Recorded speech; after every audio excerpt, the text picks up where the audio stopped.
Assalamualaikum. Hai, perkenalkan nama saya Lela Siti Abibah. Hai, perkenalkan nama saya Leli Siti Abibah. Hai, perkenalkan nama saya Fikri Ismail. Kami kelompok 3 akan menjelaskan tentang memori. Yang akan kami bahas yaitu yang pertama, aspek-aspek ingatan. Yang kedua, proses terbentuknya ingatan. Yang ketiga, gangguan dalam ingatan distorsi. Dan yang terakhir yaitu lupa. Baik, sekarang kita akan bahas satu persatu terlebih dahulu. Kok bisa sih kita dapat mudah mengingat suatu lagu, makanan yang kita sukai, seseorang yang kita cintai, bahkan mengingat mantan sekalipun? Ups, canda mantan. Hehehe. Yaps, itu semua memori. Memori. Apa itu memori? Ada yang tahu? Yaps. Memori adalah merujuk pada kemampuan kita memiliki dan mengambil kembali suatu informasi dan juga struktur yang mendukung kemampuan ini. Atau memori yaitu proses menerima, menyimpan, dan menimbulkan kembali informasi-informasi atau kesan-kesan. Selanjutnya, aspek-aspek memori. Yang pertama, memori sensori. Yang kedua, memori jangka pendek. Dan yang ketiga, memori jangka panjang. Yang pertama, memori sensori. Apa itu memori sensori? Ya, memori sensori adalah suatu sistem memori yang dirancang untuk menyimpan informasi yang diterima dari sel-sel reseptor dalam waktu yang amat pendek. Mencari sensori mencatat informasi atau stimulus yang masuk melalui salah satu atau kombinasi dari panca indera, yaitu seperti suara oleh telinga dan bibir, gambar visual oleh mata, dan sentuhan dari kulit. Biasanya, durasi penyimpanan itu berkisar 250 milidetik sampai 4 detik. Yang kedua, memori jangka pendek. Apa itu memori jangka pendek?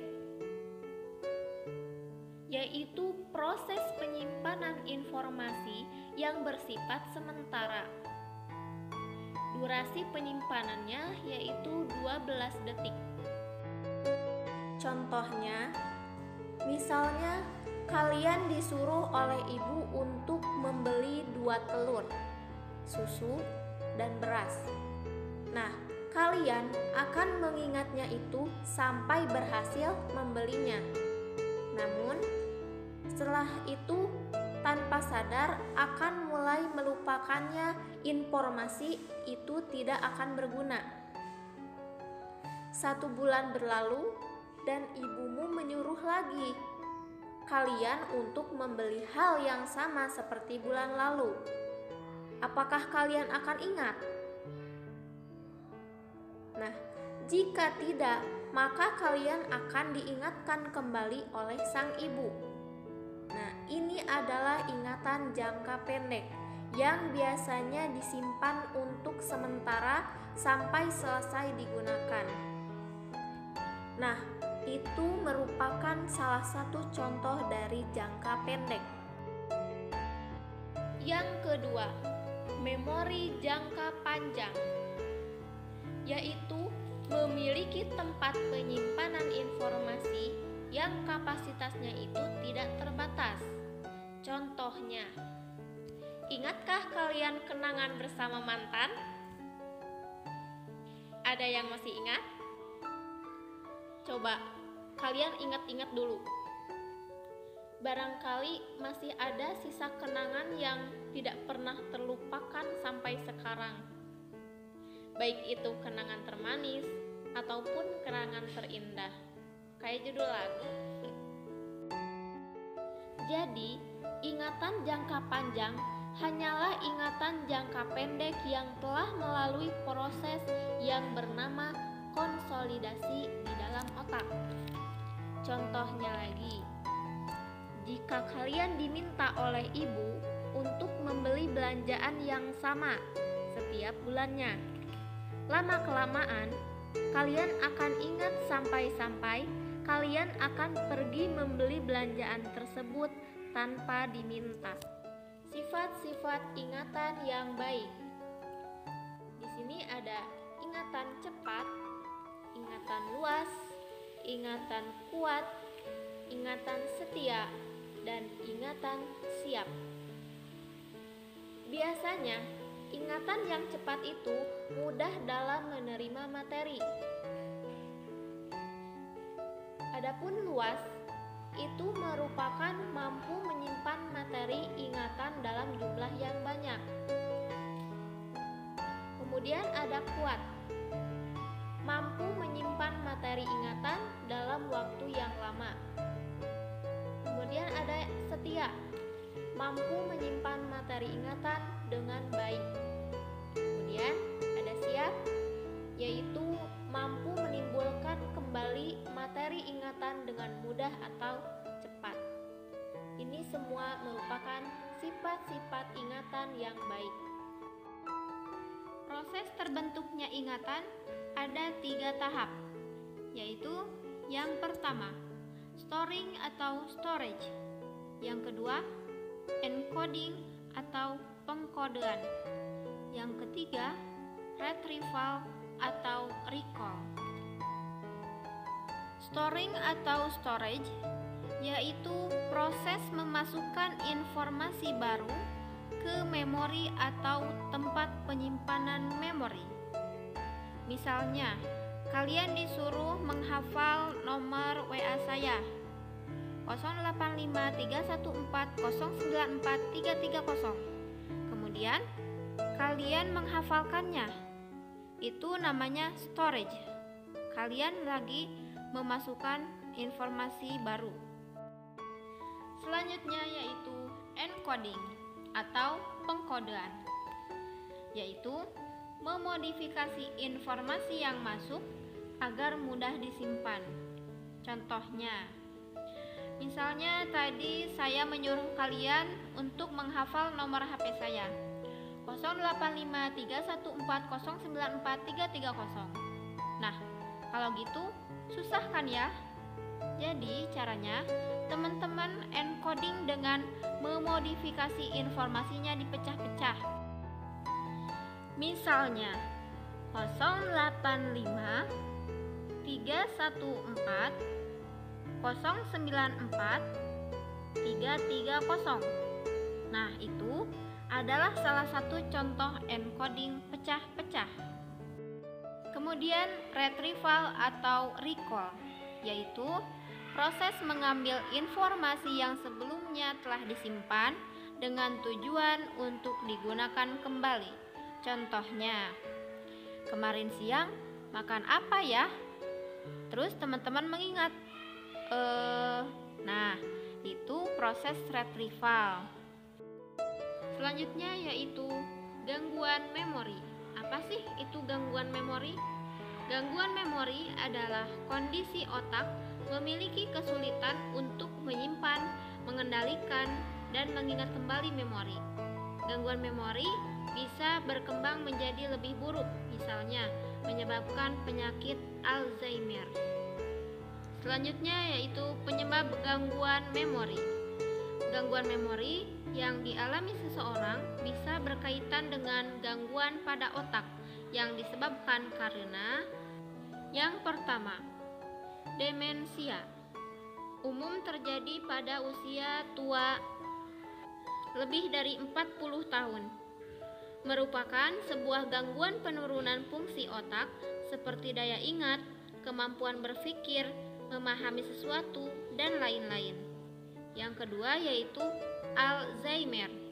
Umum terjadi pada mereka yang berusia lanjut dari merupakan sebuah gangguan otak yang ditandai dengan penurunan fungsi otak.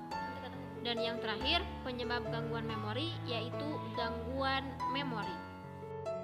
Pernahkah kalian bertemu orang di jalan dan merasa kenal, tapi lupa namanya ketika mau menyapa?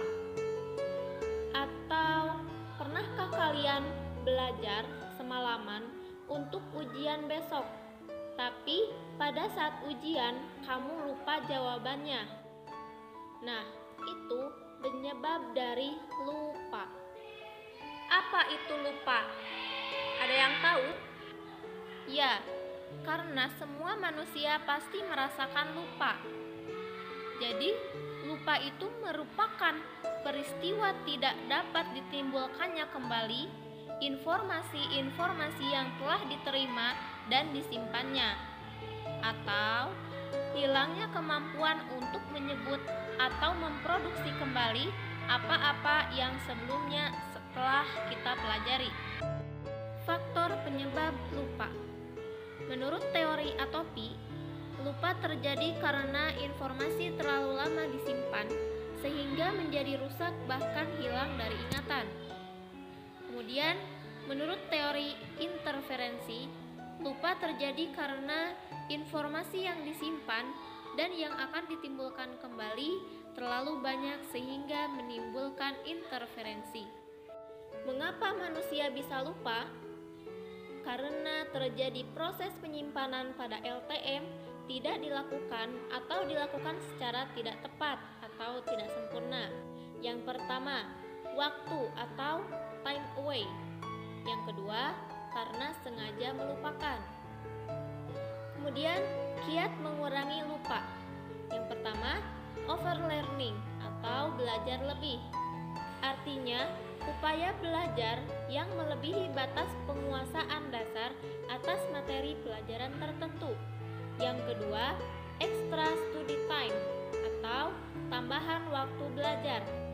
Itu merupakan upaya penambahan lokasi waktu belajar atau penambahan frekuensi atau kekerapan aktivitas belajar. Baik, jadi kesimpulannya presentasi dari kelompok 3 ini yaitu tentang memori. Sudah kita ketahui bahwa memori yaitu proses menerima, menyimpan, dan menimbulkan kembali informasi-informasi atau kesan-kesan. Kemudian aspek-aspek memori ada 3. Yang pertama yaitu memori sensori. Yang kedua memori jangka pendek. Yang ketiga memori jangka panjang. Terus proses terbentuknya ingatan ada 3 tahap. Yang pertama storing atau storage. Yang kedua encoding atau pengkodean. Yang ketiga yaitu retrieval atau resal.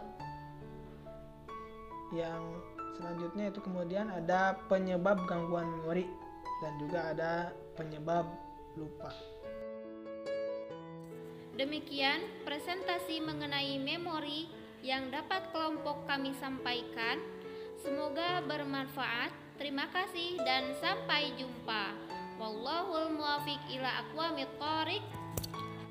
Wassalamualaikum warahmatullahi wabarakatuh.